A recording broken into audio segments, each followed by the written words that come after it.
Thank you for staying with us. Welcome to Newsroom series on Channels Television. I'm Joke Rogers. Today, our focus is on the Southwest region. But first, a look at some of our top stories. And we begin with security. Troops of Operation Hadinkai have sustained intense offensive operations against Boko Haram and ISWAP terrorists across Borno states in the northeast, recording notable successes in clearance, fighting patrols, and blocking operations. In a press statement, the spokesperson of the Theatre Command, Lieutenant Colonel Sani Ubar, said under Operation Desert Sanity 5, sustained pressure along the Aziru-Wajiroko axis on January 10, 2026, forced 11 terrorist fighters to surrender along with their AK-47 rifles and assorted ammunition. He also revealed that troops had earlier conducted extensive clearance operations in the Bulagalda cluster, destroying several active terrorist enclaves and camps at Dagumba, Bone, Yaganari, Gosuri, and Umchile, including the notorious Abu Nazar and Abu Ahmed camps on January the 9th. Staying with security matters, the Katsina State government has revealed reasons for a plan to secure the release of 70 suspected bandits currently facing criminal trials for involvement in banditry-associated activities, insisting that such tactics will happen in war situations globally. The measure was, according to the state government, aimed at consolidating and broadening the existing peace deal between communities affected by the insecurity in 15 local government areas of the state and repentant bandits. The government says the deal had led to the release of at least 1,000 persons held captive by the suspected bandits in different attacks. On January 2nd this year, an official letter came to the open detailing the state government's plan to secure the release of the suspected bandits currently facing criminal trials for their involvement in banditry-related activities. The letter, classified as secret, was issued by the State Ministry of Justice and addressed to the state's Chief Judge, Justice Musa Danladi Abubakar, where the state government sought the intervention of the Administration of Criminal Justice Monitoring Committee to facilitate the release of the detained suspected terrorists.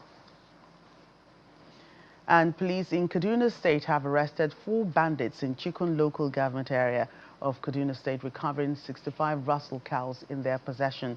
According to a statement by the police spokesman, operatives of the police anti-kidnapping unit acting on credible intelligence stormed Kakura area of Chikun local government area where the bandits were apprehended.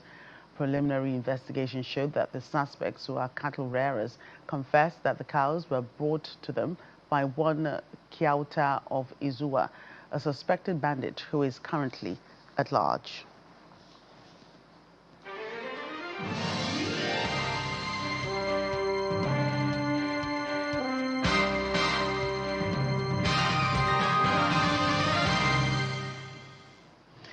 The Lagos State government has ordered an investigation into the alleged medical negligence that reportedly led to the death of Nkanu Nnamdi, the 21-month-old son of renowned Nigerian author Chimamanda Adichie, at a private hospital in Lagos. According to a statement by the family, the toddler, one of Mrs. Adichie's twin sons, died after a brief illness on Thursday. Ms. Adichie, in a statement, however, alleged that her son's death resulted from what she described as criminal negligence, accusing the anesthesiologists involved of being criminally negligent, fatally casual, and careless with the precious life of a child.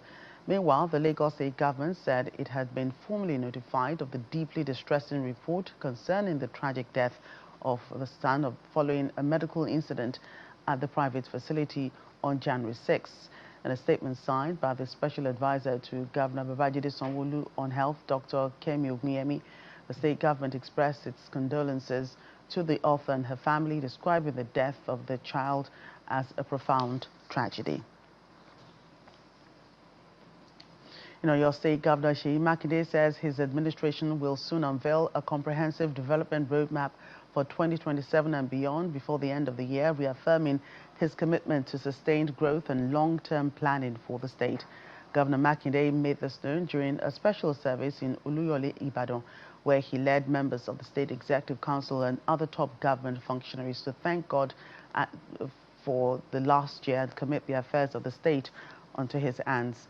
Addressing security concerns, the governor strongly condemns the recent attacks on forest guards at the Oyo National Park by suspected bandits, describing the killing of the personnel as senseless and unjustifiable. He also stressed the need for collective responsibility and discipline among citizens, noting that indiscipline remains a major cause of traffic congestion on key roads across the country. He gave assurance to residents that his administration remains focused on improving infrastructure across the state, pledging that critical inner roads will be rehabilitated before the end of his tenure. The federal government has renewed its determination to ensure the provision of affordable housing, with the Federal Housing Authority acquiring lands across states in the country and will deliver at least 800 housing units this year. This formed part of conversations in the Lagos-Abeokuta during a 3-day retreat organized by the Federal Housing Authority for the agency staff. Speaking with journalists, Managing Director of the Federal Housing Authority, Oyetunde Ojo, said the central purpose of the retreat was to reposition the FHA and sustain the gains of operational reforms to deliver affordable and accessible housing to Nigerians across income levels. This year is about full construction and delivery of houses that we promised Nigerians. We started our groundbreaking last year. We started in 2 states, Akwa Ibom and Kaduna. We want to make sure first quarter we deliver Buhari. Buhari is about 400 housing units in Abuja, which is about 86% completed, which will be commissioned by Mr. President. And that might mostly likely be his first major housing project. If you don't sit down at the beginning of the year and have this plan be marshaled, it is extremely very difficult. You can't plan along the mid-year. It's better you have an early planning, know what direction you're going. Then at the time, this gives you a good way for execution. And that's why the retreat is very key. And we brought in a lot of human resource experts. The president has Nigeria at heart, and he wants us to make sure that the houses, that is a need for everybody. Everybody wants to have a house, and everybody must stay in the house. So the president charged us to make sure that we have affordable houses for Nigerians. And we don't sleep. We are working very tirelessly. That's why we're even here in Ekiti. We're deliberating how we can construct massive affordable houses before end of this year for Nigerians. Staying with infrastructure developments, the Ogun State government seems to be scaling up reconstruction and rehabilitation of critical roads infrastructure at different locations across the state to ensure a new lease of life for residents, improve ease of doing business and socio-economic transformation of the state. As monitored in Ogun Central and East Senatorial District, especially Songo, Itori and Iperu, the reconstruction of the 70-kilometer Abeokuta-Songo Abule-Egba Road is at different stages of completion, while work has commenced on other major towns and villages. Especially the reconstruction and rehabilitation of the 70-kilometer Abeokuta-Songo Abule-Egba Road linking Ogun State and Lagos State, the commercial capital of the country, is expected to be ready by the end of the year. Critical road infrastructure is a necessary tool for ease of doing business, a measure of socio-economic development. A reason why attention is being given to the reconstruction and rehabilitation of deplorable roads in Ogun State, with men and equipment rolled out at 5 different construction points for the 70-kilometer Abeokuta-Songo Abule-Egba Road project, said to be the second busiest road in Nigeria, connecting Abeokuta and Lagos hinterlands to improve trade and economic activities. This place, when we built this place, was built by a strong hardcore, because we discovered that this place, the water is a waterlogged area as well, just like what we did in the previous place. So this place is a waterlogged, and there's no amount of laterite that you put in this place that will be okay. So we decided to put hardcore. Then after hardcore, we did our subgrading with a sharp sand.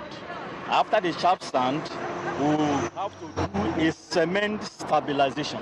We have to stabilize the base. And then after stabilization, we have to put our stone base before the binder and the wiring course. By the grace of God today, you can all witness how the motor is being flowing up and down. The reconstruction and rehabilitation of roads is expected to provide relief to motorists and residents who have endured this deplorable condition for over 2 decades. The road is very bad before. It caused some accidents on this road. Some lives don't lost for this road. But as things be now, we will be okay by it. And the work they are doing for us here is very good. It's very, very good. Because they are not using the asphalt, they are using concrete. And this concrete is very long and reliable for us to use. The one that I've already done is okay, well, perfect, okay. For residents, it's a dream come true, seeing their once bad roads coming back to life as commercial activities gradually return to their communities. Concerning the road, it's going to boost the economy of this town and in Remo, if not Ogun State in general. I really appreciate it. While residents anticipate the socio-economic benefits, they believe reconstructions of the roads will improve road safety and reduce travel time.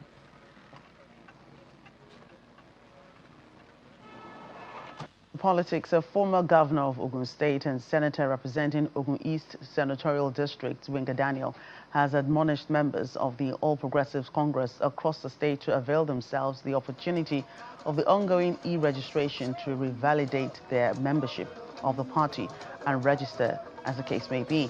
He made the call in Odogbolu local government area of the state during his senatorial meeting with his constituents, where he called for unity of purpose for the creation of a new state from the current Ogun State. He said this has become imperative in order to ensure the success of the party in the next general elections, especially as the party elders and faithful endorse President Bola Tinubu for a second term and himself as senator representing the senatorial district for a second term.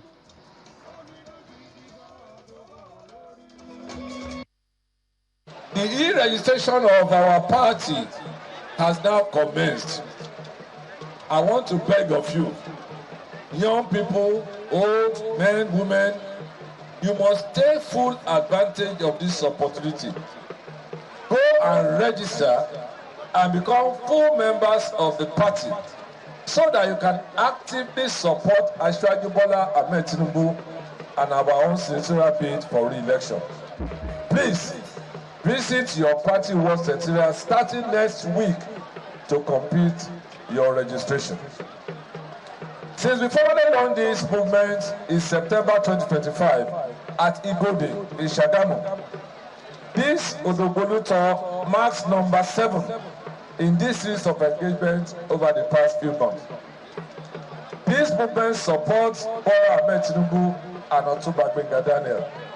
It's about accountability, community engagement, people-driven representation, and unwavering commitment to the renewed hope agenda of our president while advising the government of Ogun East.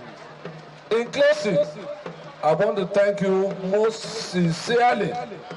Even though formal campaign has not started, but your decision to adopt the president and my home set is very well appreciated, and I cannot thank you enough.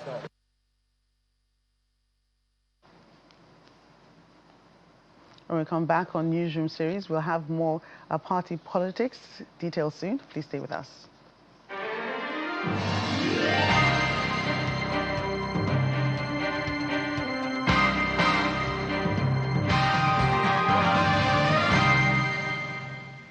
We're back in Oyo State, where the APC Unity Rally intensifies across the state as the Renewed Hope agenda continues to foster cohesion within the party and support for President Bola Tinubu ahead of 2027, moving across all the 14 federal constituencies in Oyo State. APC leaders are making efforts to bring as many as possible back into the fold.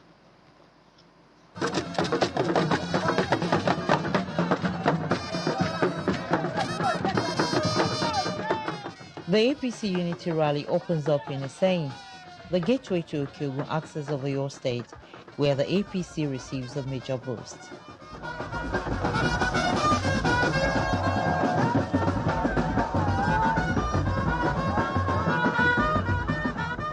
The party formally receives Senator Osia Agbola, who represented Oyo North Senatorial District in the 7th National Assembly under the PDP and was a key player in the PDP structure in the state for most of his political life, especially in Okiogun.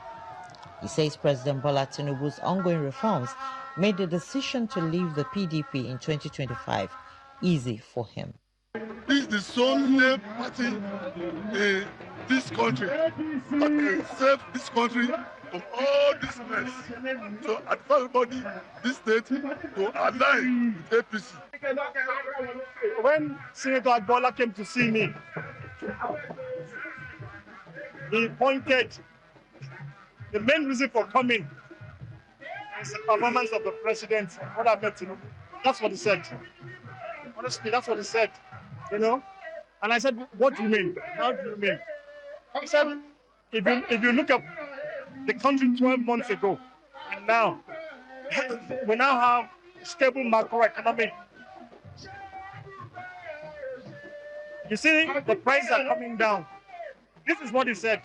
The APC Unity Rally moves from Isenyi to Lagelu, from Lagelu to Ido, and Igboora in the Ibarapa axis of the state, to Oluyole and Onara, where the message is the same: unity against all odds. Some leaders who had been at loggerheads are coming together for the first time to openly tell members, and all willing to join the APC family, that a common purpose now binds them together. Throughout the 351 wards in Oyo State, we are now one. There is no division. There is no faction. We are operating as a single entity. Other leaders are optimistic of victory if the momentum is sustained in 2027 general elections. It's all over the state. I'm telling you, the party is growing. And APC is becoming the only party in Oyo State. And for sure, President Bola Ahmed Tinubu is becoming the only candidate for the next year presidential election. As the unity rally continues across the state, the bond appears stronger within the APC, and it may bring forth a major shift in the political landscape of Oyo State if sustained. Bukola Oriowo, Channels Television News. Democracy cannot thrive if leaders do not give room for inclusivity and accountability to take root through government programs and policies. This is the view by stakeholders from different groups and political associations from the Southwest, who believe that when citizens do not participate in the politics, they hand over decision-making of power to a few who may not act in their best interest. A group known as the Kwankwaso Network advises Nigerians to take advantage of the continuous voters registration for those yet to register to enable them take active part in choosing their next set of leaders and make every voice and every vote count. Why we are here today, especially on the title Mass Participation and the Beauty of democracy. But before I go very deep, the antecedents of Senator Musa makes this movement and strength to spread across the state. We want people to realize the purpose of democracy. And the only reason democracy can be achieved, which is when we have a participation much of people to see the purpose that democracy will be achieved. Regardless of that, there's no way we can achieve the democracy.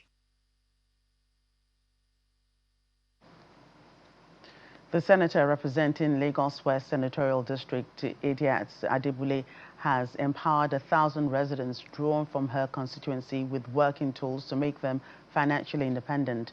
Senator Adebule, who distributed the items to beneficiaries at Lagos West Senatorial District Stakeholders Engagement and Constituency Mega Empowerment Program, says the program was designed to renew hope, promote economic inclusion, and support constituents in becoming self-reliant.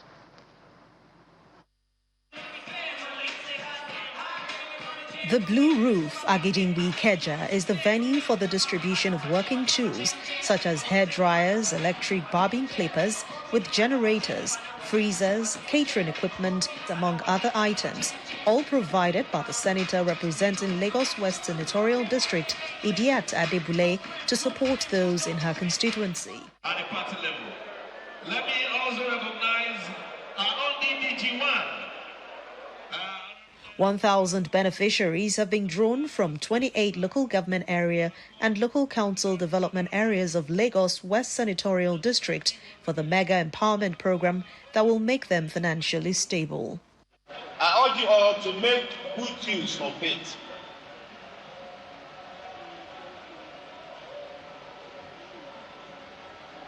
Let this empowerment translate into productivity, self-sufficiency, and positive contribution to our communities and society at large. In conclusion, I wish to once again appreciate our distinguished senator for our leadership, compassion, and continuous service to the people. This is the philosophy of Renew Hope agenda. Today, Senator Adebule has decided to partner with the President of the Federal Republic of Nigeria. I'm very sure that she leads our people from poverty level. If you quantify, if you estimate what we are having here today, I want to once again give kudos to you. God Almighty will continue to be with you. Senator Solomon Adiola, representing Ogun West Senatorial District, joins the empowerment program. He commends his colleague Idiat Adebule for her outstanding performance and dedication to effective representation of the people. Why you elected her is to represent Lagos West Senatorial District in the Senate of the Federal Republic of Nigeria. And I can, as an independent person, who now represent another senatorial district in the chambers, can testify to her good work. She has done extremely well in giving Lagos West Senatorial District a quality representation in the Senate of the Federal Republic of Nigeria. Senator Adebule, who used the occasion to present a summary of her legislative and constituency achievements since assuming office, says the Empowerment Initiative is part of her commitment to poverty alleviation. Although today's event should have taken place in December 2025, we had to shift it to today, the 10th January 2026, for circumstances beyond our control. The journey towards engagement like this is always tough and tasking. However, nothing gives me tremendous joy and satisfaction than putting smiles on the faces of people and renewing their hopes in a future of shared prosperity, satisfaction, and fulfillment. As some of them return home with their equipment and bus key for commercial operations, other beneficiaries receive cash grants of 200,000 naira each to support their businesses. And the Lagos State Ferry Services has reaffirmed the growing importance of water transportation to the state's economy and mobility as it celebrates Ignite Lagos 3.0, like the Waterway initiative in 2026. Speaking during the event, the Managing Director of Lag Ferry, Mr. Abdulbak Balogun, says the state government is set to introduce electronic boats into the Lagos Ferry Services within the year to enhance affordable and sustainable, environmentally friendly public transportation. Ignite Lagos 3.0 comes with another form of excitement as Lagos residents show up for the 2026 Light the Waterways initiative put together by the Lagos State Ferry Services. Lag Ferry uses the annual initiative to promote waterways tourism in Lagos State. Unlike the conventional social events held on land, Ignite Lagos celebration holds on the waterways, showcasing the vast potential of Lagos inland waters, a beautiful sight to behold at night. It's a water tourism initiative. It's one of the brand of the Lagos State Ferry Services, where we welcome all people of Lagos to the beginning of the year to usher them into a new year our own way. You know, there have been different kind of social events everywhere, but this time around you're going to have it on the Waterway. And in a way we are demonstrating the potential of the Waterway to the entire world. That is, this is the abundance of waterway in Lagos State, and this is Lag Ferry, an agency of Lagos State government responsible for water tourism, water transportation. The managing director of Lagos Ferry Services says it has successfully transported 4.4 million passengers since the commencement of operations on February 4, 2020, reflecting the growing acceptance of water transportation among Lagos residents and encouragement to add more boats to the fleet. Yeah, we are going sustainable. You know, that's the next thing for us. And you know, our team for last year have been sustainable sailing. So this time around in 2026, we're advancing the sustainable to ensure that the sustainable operation of Lagos State Ferry Services or water transportation in Lagos State is endeared to everybody. For instance, this year we're going to introduce electric boats into our fleet. So and that one will drastically bring down the cost of, you know, the cost of fare. So it shows that Lagosians are coming to embrace, you know, the beauty of water transportation and, you know, going ahead with their leisures on the beaches, you know, beach houses, and there's no way they can get there without a boat. So Lagos State Ferry Service, that's where we plug in. Water transportation has become a popular alternative means for daily commuting in Lagos, and Lag Ferry reassures residents and the global community that the Lagos waterways remain safe, fast, and positioned as the next frontier for economic development in Lagos State.